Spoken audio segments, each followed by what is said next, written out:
معزز سامعین کرام، کل آخری میں ایک مسئلہ بیان ہوا تھا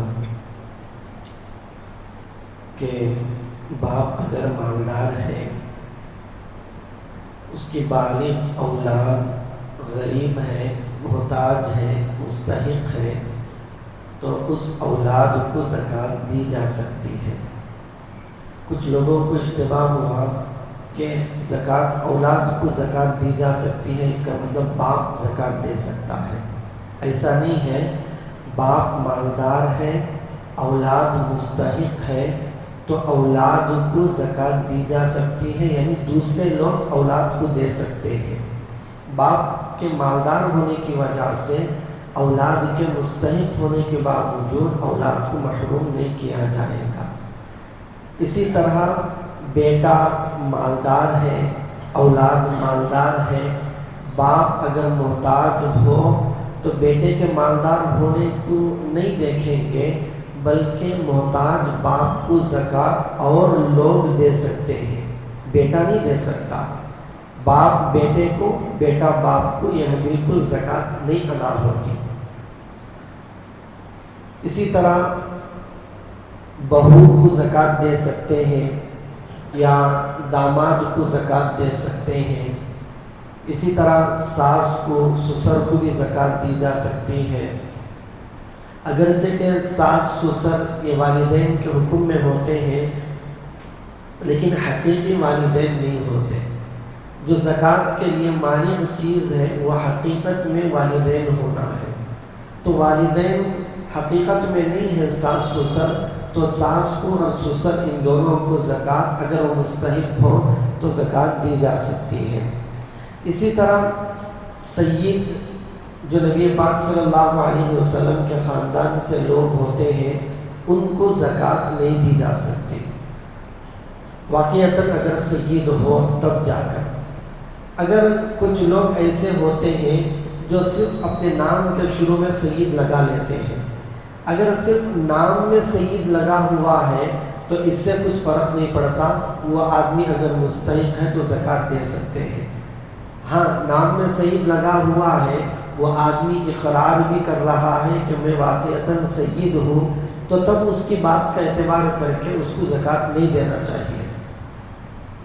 اگر اس کے پاس نسب نامہ موجود ہے، واقعتاً وہ سید ہے، تو تب تو بالکل ہی نہیں دینا ہے۔ اگر وہ سامنے والا بندہ اقرار کر رہا ہے کہ بھئی میں سید ہوں، تو اس کے اقرار کو دیکھتے ہوئے بھی زکوٰۃ نہیں دیں گے۔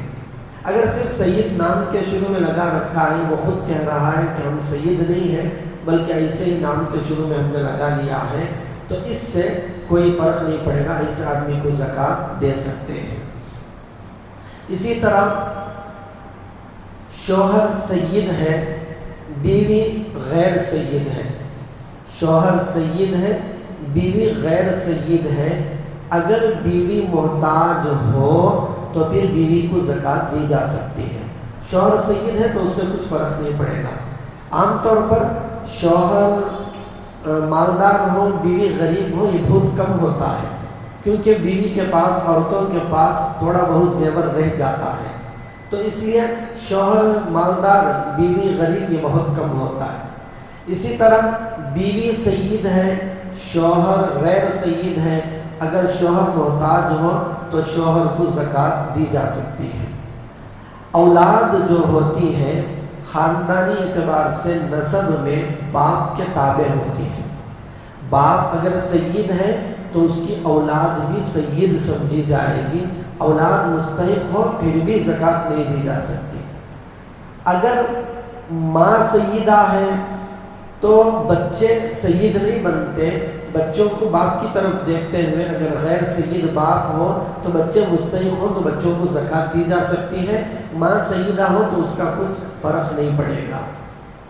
اسی طرح سید جو لوگ ہوتے ہیں ان لوگوں کو زکوٰۃ تو نہیں دی جا سکتی۔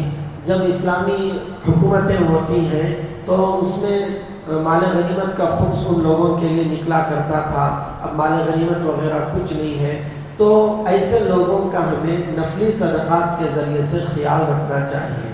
میں نے اس سے پہلے بھی کہا ہے کہ قوم کے امت کے مسائل کو حل کرنے کے لیے زکوٰۃ ہی ایک ایسا مصرف یا زکوٰۃ ہی کوئی ایسی چیز نہیں ہے جس کو لے کر ہم بیٹھ جائیں کہ بھئی قوم کا جو بھی بھلا کریں گے زکوٰۃ کو سامنے رکھ کر ہی کریں گے۔ زکوٰۃ ہی کوئی ایسی چیز نہیں ہے کہ جس کو لے کر ہی قوم کی ہر ضرورت پوری کی جا سکتی ہے۔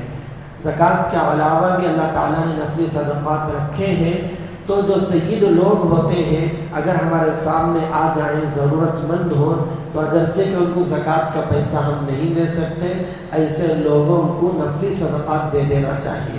اگر بھوکے ہیں تو اپنے کھانے میں سے کچھ کھانا ان کو ادا کر دینا چاہیے، اگر کپڑوں کی ضرورت ہے تو اپنے کپڑوں میں سے ان کو کپڑے ادا کر دینے چاہیے۔ ایسے لوگوں کا بہت زیادہ خیال رکھنا چاہیے۔ کیوں؟